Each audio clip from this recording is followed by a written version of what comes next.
आज इथे रेल्वे जे इन्स्टिट्यूट आहे आपलं ZRT आहे त्याच्यामध्ये काही जे शिक्षार्थी आहे प्रशिक्षणार्थी आहे त्यांना खाण्यातून विषबाधा म्हणा किंवा काही चक्कर येण्याच्या अशा प्रकारामुळे एक अंदाजे 150 प्रशिक्षणार्थी सकाळपासून इथे आता ॲडमिट केलेले आहेत आणि काही 3 ते 4 लोकांची ज्यांची प्रकृती थोडी चिंताजनक आहे अशांना सुद्धा काही भुसावळमधल्या प्रायव्हेट हॉस्पिटल्समध्ये भरती केलेलं आहे.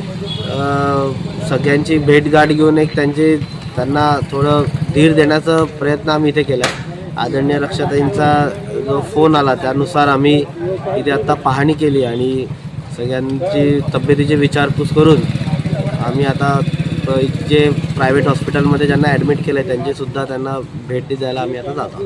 साधारण कशामुळे हा प्रकार घडला काय आला आपल्या लक्षात?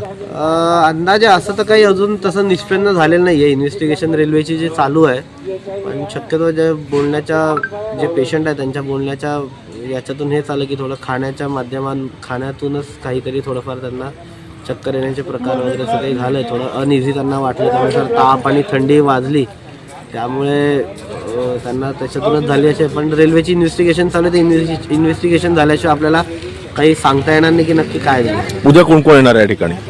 उद्या आता रेल्वेच्या अधिकाऱ्यांशी जसं बोलणं झालं आहे आमचं ZRCC मेंबर म्हणून माझं जे त्यांच्यासोबत बोलणं झालं त्याच्या माध्यमातून त्यांनी माहिती दिली आम्हाला की उद्या काही मुंबईचे पण एक 10 लोकांची 10 डॉक्टर लोकांची टीम इथे बोलवली आहे. कुठून येणार ती माहिती? आणि एक मुंबईहून एक टीम येते 10 लोकांची, एक टीम नागपूरहून येते.